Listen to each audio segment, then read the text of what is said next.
Enquanto muitos dependem de serras elétricas e níveis a laser, os Amish constroem estruturas que duram séculos sem uma única bateria. O segredo? 30 técnicas precisas, silenciosas e surpreendentemente eficazes.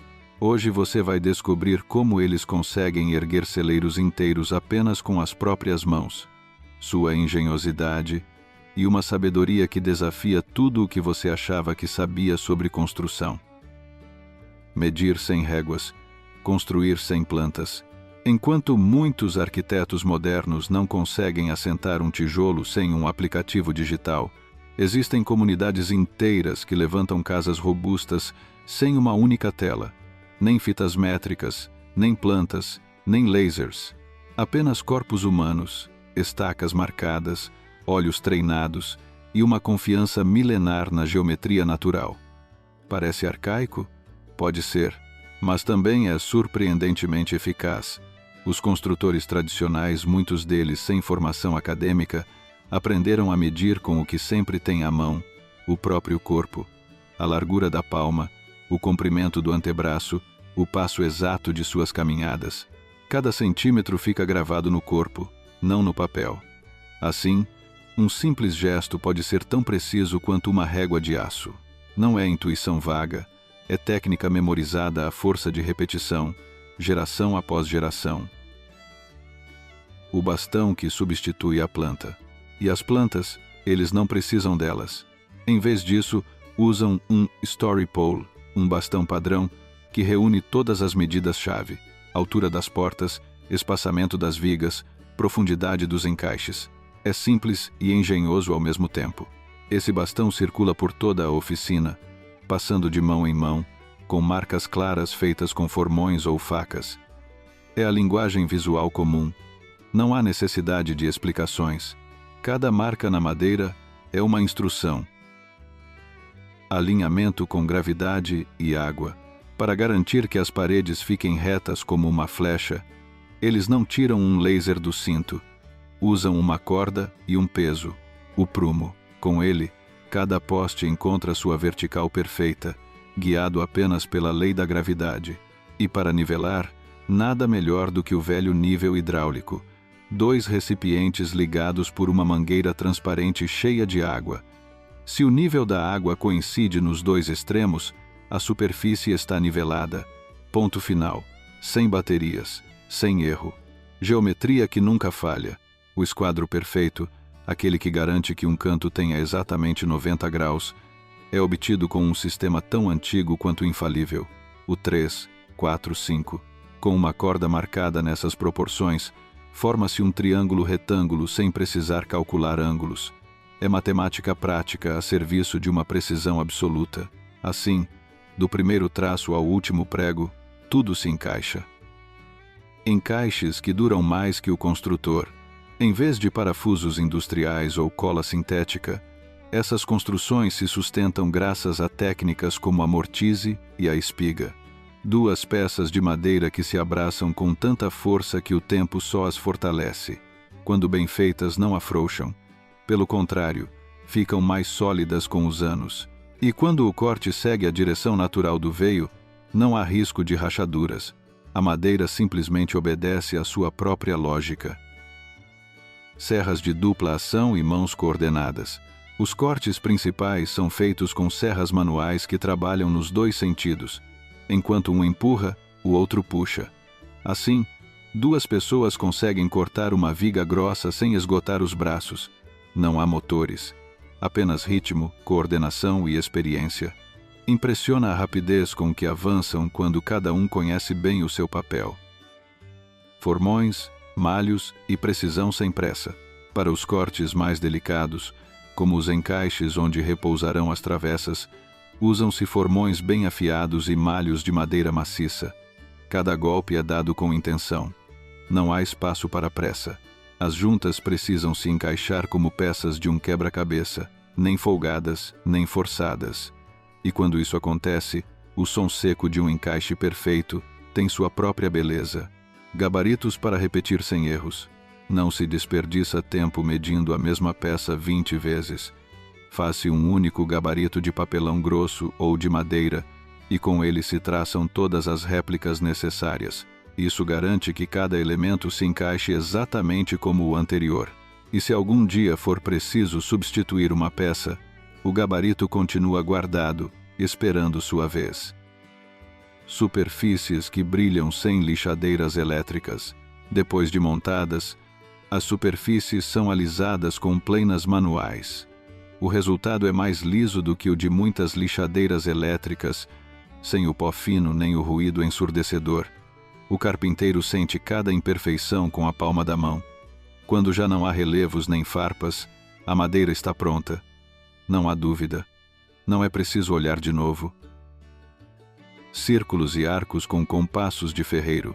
Para os detalhes mais artísticos, uma janela redonda, um arco em uma viga, usam-se grandes compassos de metal, alguns feitos à mão por ferreiros da comunidade. Os raios são marcados com giz ou faca e cortados com cuidado, seguindo a curva com serras pequenas. Não há margem para erro, mas também não há medo. O desenho não está em um computador, e sim na cabeça do construtor. Sem supervisores, com sincronia. Em uma obra tradicional, ninguém fica gritando ordens. Cada um sabe a sua parte. É uma coreografia que flui como uma dança. Quem monta a base sabe exatamente quando entregá-la a quem levanta as paredes. Quem trabalha no telhado já calculou quanto tempo o restante levará para chegar até ali. Não há cronogramas impressos, apenas experiência compartilhada, a força de muitos, sem guindastes nem andaimes. Quando chega o dia de erguer a estrutura, toda a comunidade se reúne. Os homens empurram, puxam e levantam vigas enormes com a ajuda de cordas, roldanas e muito engenho. É um ato de força humana organizada. Um orienta, os outros executam. Se alguma viga cede, não é por descuido, mas por confiança excessiva na madeira, e mesmo assim, raramente falha.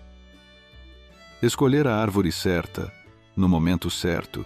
A madeira não é comprada em grandes lojas. Ela é escolhida na floresta, à mão. É cortada em dias específicos do calendário lunar, quando a seiva está no ponto mais baixo. Isso reduz o risco de deformação ao longo do tempo. Além disso, considera-se a inclinação do terreno onde a árvore cresceu. Árvores em encostas íngremes costumam ter fibras mais densas e resistentes. Saber disso não é detalhe, é parte do ofício. Secagem sem pressa, sem fornos. Depois de cortada, a madeira é deixada para secar ao ar livre, protegida da chuva direta, mas com boa circulação de ar. Meses inteiros passam antes que esteja pronta para uso. Não há fornos industriais nem secagem forçada. Apenas tempo, sombra e paciência. Assim se evita que a madeira rache com os anos ou encolha depois de instalada. Preservar sem químicos, construir sem pressa. Depois de seca, a madeira precisa ser protegida, mas não é coberta com vernizes industriais nem lacas tóxicas.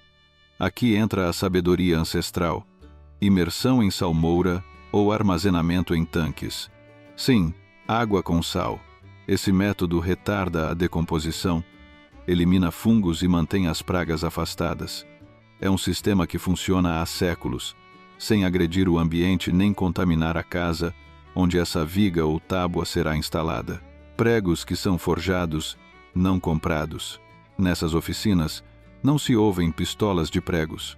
O que se escuta é o martelar constante do ferreiro, forjando um a um os pregos que sustentarão a estrutura. São pregos de ferro forjado, feitos no fogo, com formas irregulares que aderem melhor à madeira do que os modernos e lisos.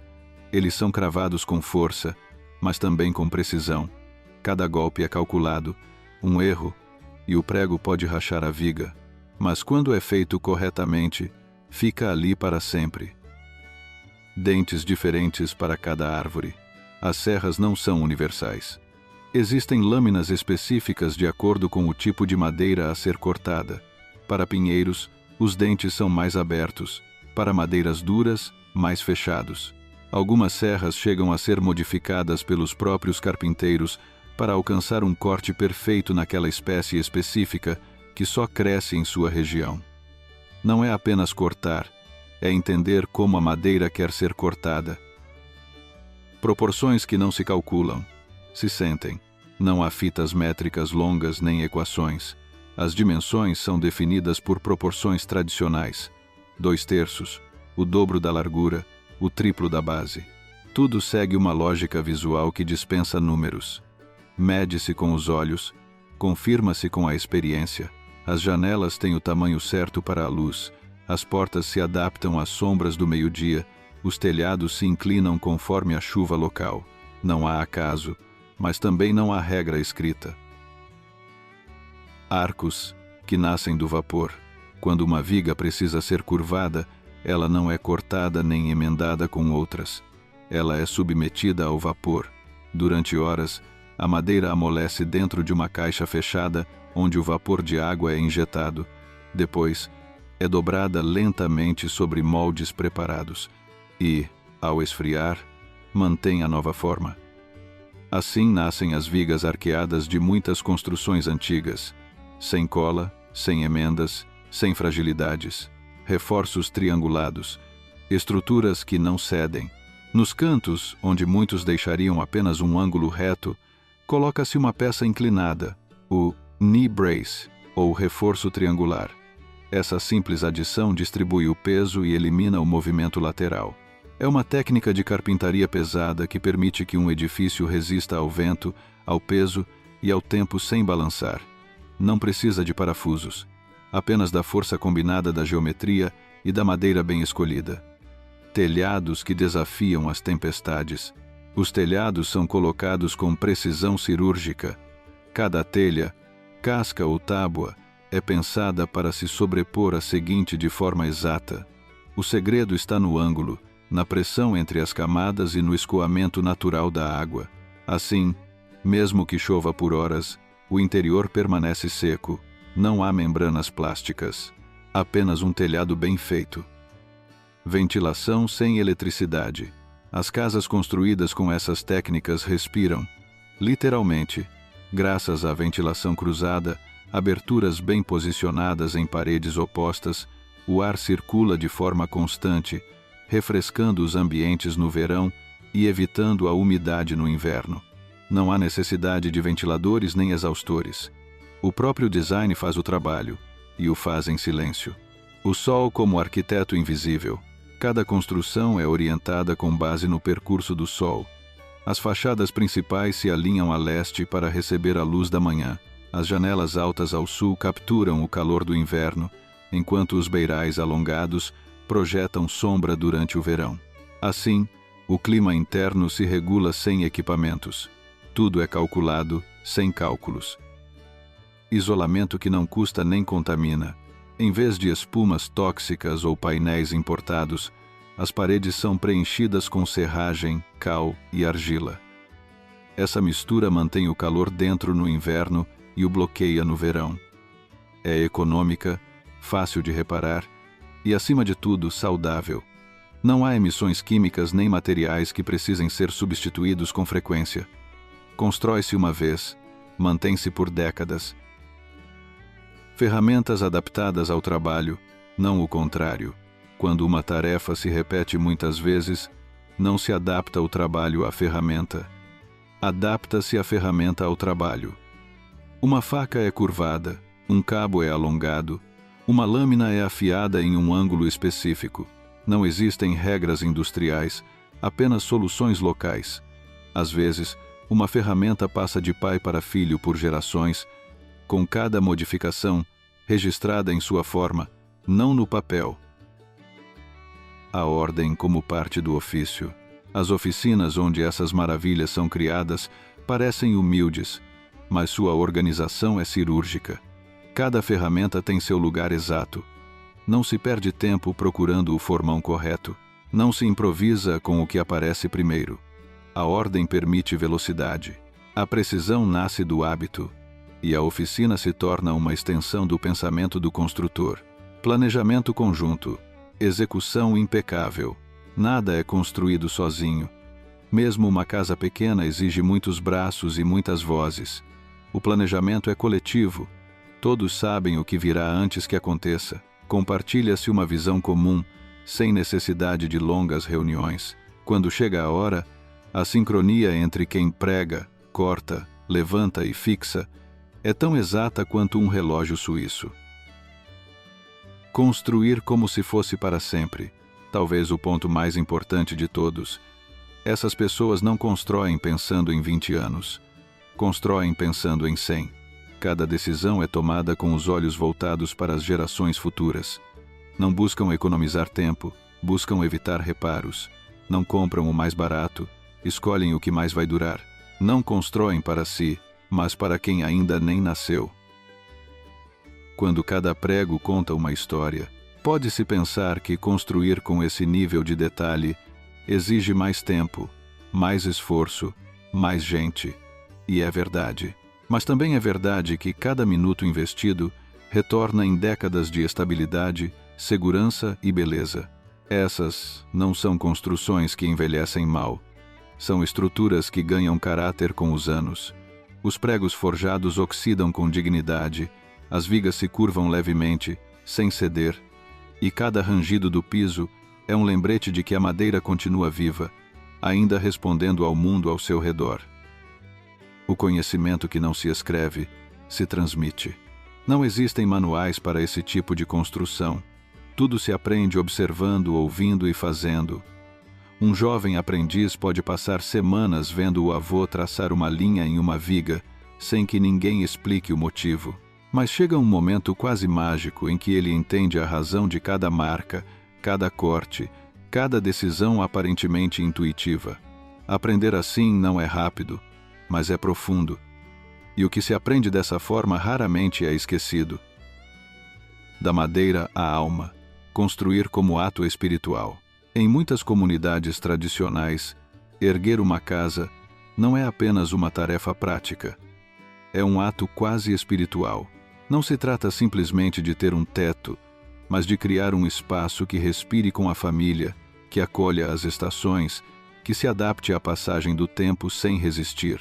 Cada junta bem feita, cada encaixe que se ajusta como uma luva, cada porta que fecha sem rangidos, tudo tem um porquê. E esse porquê está profundamente ligado à maneira como entendem a vida. Simples, funcional, mas também profundamente humana. Moradias que dialogam com a terra. Essas casas não lutam contra o ambiente. Elas se integram a ele.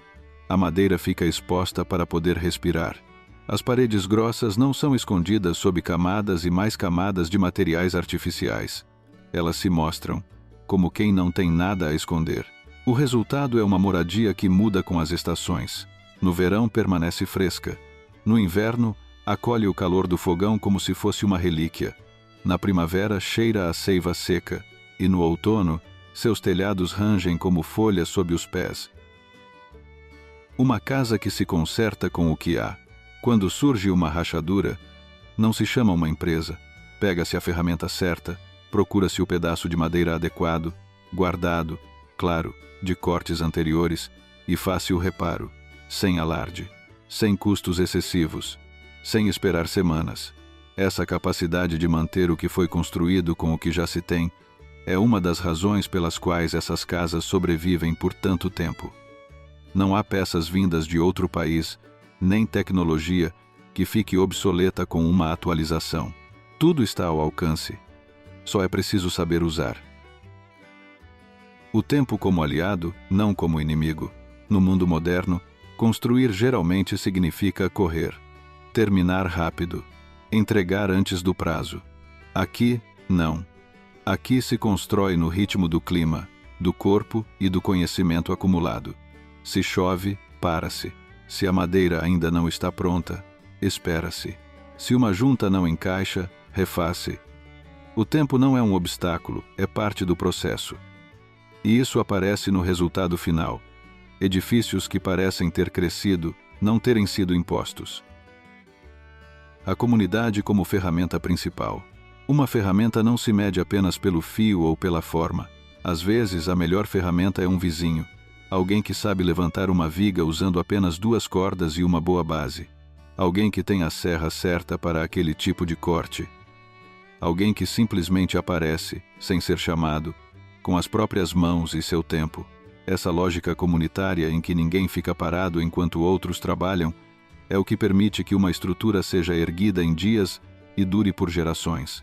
A oficina como coração do saber. Dentro dessas pequenas oficinas de carpintaria, não se fazem apenas peças. Ali se cozinha a memória da comunidade. Estão lá as ferramentas de 5 gerações, as bancadas marcadas por décadas, as madeiras secando há 1 ano, os projetos mentais das casas que já existem e das que ainda nem foram pensadas. Uma oficina assim não precisa ser grande, só precisa ser usada, constantemente, com respeito. Além da estética, existe a permanência. Claro que essas construções são bonitas, mas sua verdadeira beleza não está no visual. Está no que não se vê, em como resistem, em como envelhecem, em como abrigam vidas. Enquanto muitas casas modernas se deterioram após 20 ou 30 anos, essas outras estão apenas começando seu melhor momento.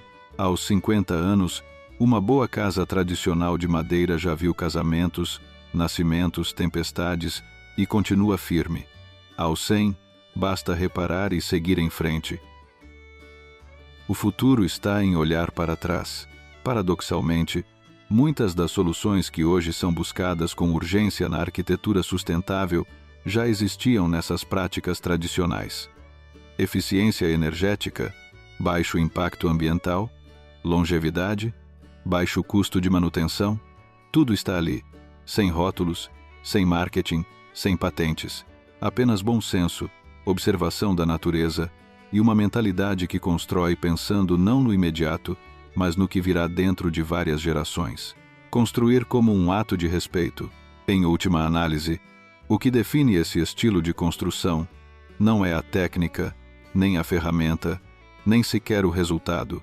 É a atitude, uma forma de enxergar a construção como um ato de respeito. A matéria-prima, as pessoas que irão habitar o espaço e aqueles que ajudaram a erguê-lo. Quando o último prego é cravado, não se sente alívio por ter terminado. Sente-se gratidão, porque foi feito algo que vai durar, que vai servir, que falará bem de quem o construiu, mesmo quando eles já não estiverem aqui. O silêncio que fica depois do martelo. Bose Mazero. Quando o trabalho termina, tudo o que resta é o silêncio. Um silêncio bom. Um silêncio que soa diferente dentro de uma casa bem construída. Ali, nesse silêncio, é possível ouvir os ecos do esforço, a precisão de cada encaixe, a inteligência por trás de cada decisão. E também se escuta uma promessa. Esta casa estará aqui quando nós já não estivermos, porque foi construída com a mesma mentalidade com que se planta uma árvore, não para hoje, para sempre. Se você gostou deste vídeo e é apaixonado pela cultura Amish, com certeza vai adorar este outro. Não se esqueça de deixar o like e se inscrever para não perder nenhum vídeo da maior comunidade Amish de todo o YouTube.